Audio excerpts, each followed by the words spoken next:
तेल का खेल आज समझ लीजिए मेरे दोस्तों। सलाम नमस्ते सत श्री अकाल, मैं हूं रजा और आप देख रहे हैं रजाग्राफी की इंटरनेशनल प्राइम टाइम रिपोर्ट। एक ऐसा वीडियो रिपोर्ट जिस एक छोटी सी वीडियो के अंदर दुनिया भर की बड़ी बड़ी खबरें आसान और बहुत ही सिंपल भाषा में सबूत के साथ आपको दी जाती हैं।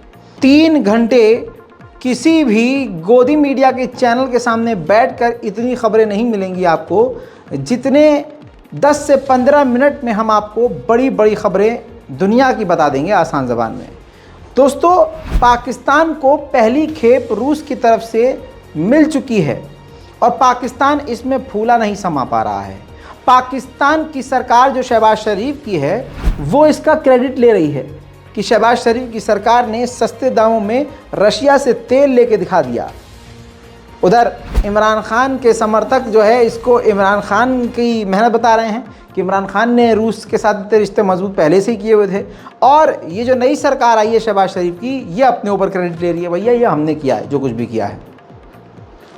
हालात ये हैं, सच्चाई जो है वो तेल घूम कर पहुँचा है भारत वाला ही पाकिस्तान के पास। भारत ने रशिया से तेल लिया और वो तेल रशिया से लेने के बाद उसको भारत ने खुद बेच दिया यूएई को। फिर यूएई से वो तेल पाकिस्तान को गया और गुजरात के पास जो पाकिस्तान का इलाका है उस समुद्री इलाके से वहाँ वो तेल पहुँचा है। अब आपकी स्क्रीन पर इस रिपोर्ट को ही देख लीजिए जो कि नव भारत टाइम्स की है, हिंदुस्तान के अखबार नव भारत टाइम्स की रिपोर्ट है, जिसमें आप टाइटल में देखिए कि पाकिस्तान ने रूस से ख़रीदा सस्ता तेल, मिला लॉलीपॉप, मालामाल हुए भारत और यूएई। और ये खेल आपको समझा देता हूँ, ये बात हकीकत है, क्योंकि देखिए पाकिस्तान को ये तेल $69 पर बैरल मिला है, 69, और भारत को $52 पर बैरल मिला है, यानी भारत को काफ़ी कम दामों में। उधर पाकिस्तान के एक यूज़र लिखते हैं जो इनका नाम वकास है कि this oil went from Russia to India, रूस से इंडिया आया, इंडिया से यूएई गया, यूएई से पाकिस्तान। लेकिन इन तमाम चीज़ों के बाद भारत को तो रशिया ने $52 पर बैरल तेल दिया है और वही तेल सेम जो भारत की तरफ से घूम के आया है वो लगभग एक कम $70 पर बैरल दिया है। और इसमें ही जो बिचौलिए हैं उन्होंने, भारतीय बिचौलियों ने जमकर पैसा कमाया है। तो आप समझ सकते हैं जो तेल भारत को $52 प्रति बैरल दिया गया वो 69 यानी $69 पर बैरल वही भारत से तेल लेकर यूएई के द्वारा पाकिस्तान को दे दिया गया।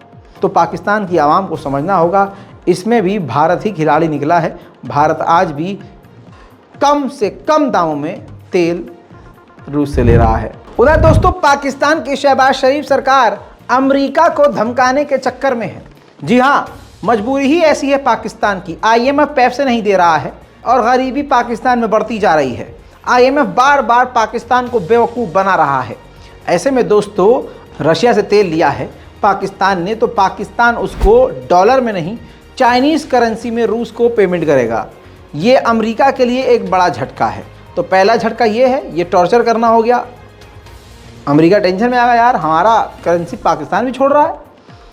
दूसरी बात ये कि चीन से ही लोन लेगा रूस को इस तेल के पैसे देने के लिए, साथ में और उधार पैसे चीन से मांगेगा अपने देश को आगे बढ़ाने के लिए। शहबाज शरीफ की सरकार का ये फैसला है।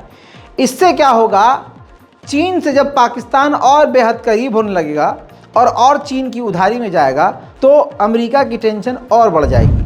और होगा फिर ये कि पाकिस्तान को पैसा दिलवाने के लिए अमेरिका मदद करेगा, ताकि ये जो इधर उधर हाथ फैला रहा है पाकिस्तान, ख़ासकर चीन के जो करीब हो रहा है, चीन के करीब होना बंद हो जाए। और आईएमएफ के ज़रिए पाकिस्तान को अमेरिका प्रेशर बनाएगा आईएमएफ को कि भाई अब आप पैसे इनको दे दो, जितने मांग रहे हैं, जितनी उधारी चाहिए इनको, ये उधारी इनको पाकिस्तान को दे दी जाए। तो इस वक्त माइंड गेम पाकिस्तान की सरकार खेल रही है। उधर बात करें रशिया की, तो रशिया के विदेश मंत्री के द्वारा पाकिस्तान के रिश्ते रूस के साथ कंप्लीट हो चुके हैं लगभग 75 साल।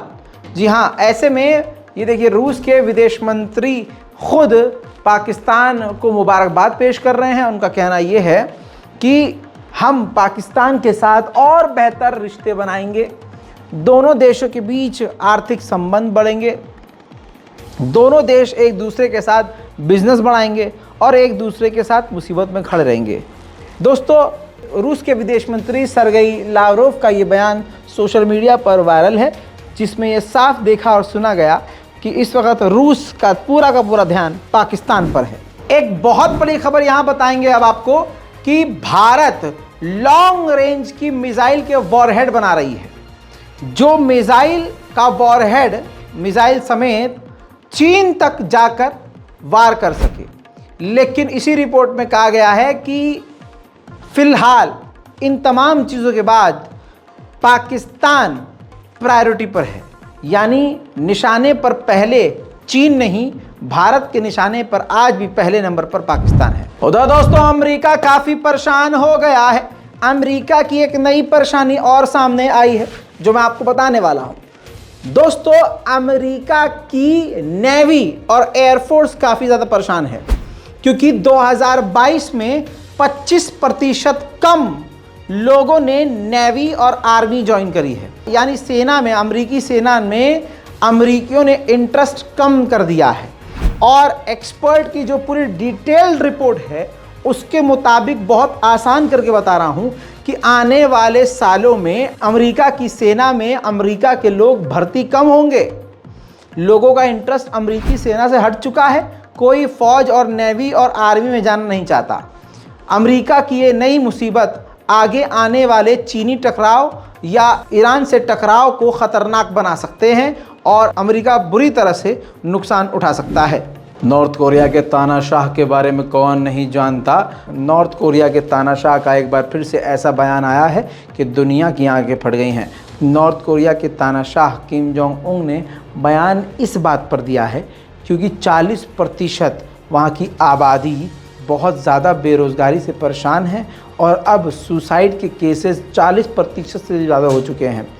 यानी नॉर्थ कोरिया में लोग अब सुसाइड कर रहे हैं, हर दिन 4 से 5 लोग सुसाइड कर लेते हैं। ऐसा हाल नॉर्थ कोरिया का बेरोज़गारी, भुखमरी और तानाशाही की वजह से हो रहा है। किम जोंग उन इससे परेशान हुए और उन्होंने अब बयान दिया है कि जो लोग सुसाइड कर रहे हैं, अगर उन्होंने भुखमरी, बेरोज़गारी से परेशान होकर सुसाइड किया तो उनको फांसी पर लटका दिया जाएगा। रुकिए ज़रा, सब्र कीजिए, खबर यही है, फांसी पे नहीं बल्कि गिरफ्तार कर लिया जाएगा। जी हाँ दोस्तों, कहा यह है कि ये गलत है, सरासर गलत है, देशद्रोह है। ये खुद किम जोंग उन ने बयान दिया, उनकी बहन ने नहीं। कहा भुखमरी और बेरोज़गारी से परेशान आकर जो लोग सुसाइड कर रहे हैं ये देशद्रोह है और अधिकारियों को मैं सज़ा दूंगा। अगर किसी अधिकारी के इलाके में कोई एक भी सुसाइड केस हुआ, जो भी अगर सुसाइड करता है उसको जाकर समझाइए, रोकिए या फिर उसको गिरफ्तार कीजिए। किम जोंग उन का ये बयान आपको कैसा लगा, नीचे कमेंट ज़रूर कीजिएगा। उधर मेरे दोस्तों, बड़ी खबर अब पेरिस से, यानी फ्रांस से। फ्रांस की राजधानी पेरिस में 20 से 22 लाख आबादी है। 22 लाख की आबादी पेरिस में है और उसी पेरिस में चूहों की आबादी 60 लाख है। सोच के ही खुजली हो गया है, एकदम अजीब सा दिल जो है मचल रहा है। खैर, अब सुनिए, 60 लाख चूहे और 22 लाख आम लोगों की आबादी। तो 2017 में प्लान किया गया कि 14 करोड़ रुपया खर्च करके इन चूहों को, आवारा चूहों को मार दिया जाएगा। पेरिस की खूबसूरती, पेरिस के घर, पेरिस के लोग सब चूहे से बेकार हो रहे थे। 14वीं सदी में, 14th सेंचुरी में एक बड़ा कांड इसी फ्रांस में हुआ था। चूहों की वजह से ऐसी खतरनाक बीमारी फैल गई थी जिस चूहे की बीमारी से 25 लाख लोग फ्रांस में मर गए थे। वही डर अब फिर से पेरिस में सता रहा था। फ्रांस की सरकार ने मिलकर यह फैसला लिया था सन 2017 में कि अब 14 करोड़ रुपया खर्च करके इनको ख़त्म कर दिया जाएगा। अब भाई वहाँ पेरिस में पिछले कई महीने से फ्रांस के राष्ट्रपति इमैनुअल मैक्रोन के खिलाफ हिंसक प्रदर्शन हो रहे हैं। प्रदर्शन को देखते हुए अब फ्रांस की सरकार और पेरिस की मेयर ने ये ऐलान किया है कि पेरिस के लोगों को अब चूहे के साथ रहने की आदत डालनी होगी, क्योंकि चूहे ऑलरेडी 60 लाख हैं और आबादी 22 लाख, जो कि बहुत कम आबादी है और कम आबादी पर चूहों की आबादी ज़्यादा है। तो अब हमें यानी पेरिस के लोगों को चूहे के साथ रहने की आदत डालनी ही होगी। उधर यही फ्रांस अब अमेरिका से दूरी बना रहा है।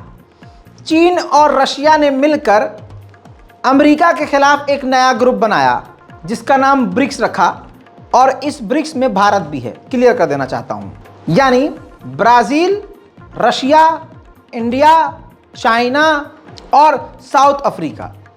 अब साउथ अफ्रीका में ब्रिक्स की मीटिंग होने वाली है, तो फ्रांस ने ब्रिक्स की मीटिंग में इंटरेस्ट लेते हुए ब्रिक्स से कहा है कि आप फ्रांस यानी हमें इनवाइट कीजिए, इनविटेशन दीजिए, जिससे पूरे यूरोप में अब तहलका मच गया है। अमेरिका बुरी तरह से चिढ़ चुका है फ्रांस से। उधर चीन के खिलाफ पहली बार सबसे बड़ा कदम अमेरिका ने उठा लिया है। चीन अपने पायलट्स को ट्रेनिंग दिलवा रहा है दूसरे देशों के एक्सपर्ट से। ऐसी विदेशी कई सारी अलग अलग देशों की कंपनियां हैं जो चाइना को हथियार बनाने में, न्यूक्लियर हथियार बनाने में और कई तरह के एडवांस हथियार बनाने में मदद कर रही है। अमेरिका ने उन एंटिटीज़ यानी उन तमाम लोगों, कंपनी और ऐसी चीज़ों पर पाबंदी लगाई है जो लगातार चीन की मदद कर रही थी। चीन के खिलाफ उठाया गया अमेरिका के द्वारा यह सबसे बड़ा कदम माना जा रहा है। साइक्लोन की खबर आपको पता चल चुकी होगी, मैं आपको बहुत पहले ही बता चुका था कि साइक्लोन आने वाला है।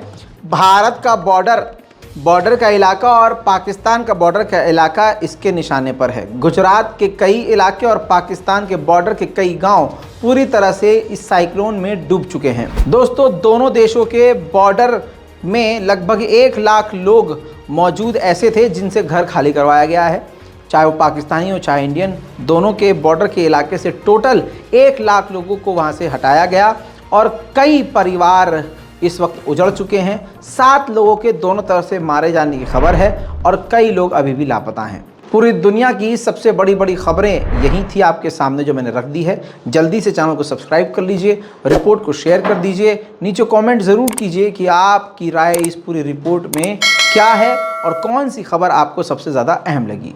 मैं हूँ रज़ा और आप देख रहे थे रज़ाग्राफी। जय हिंद।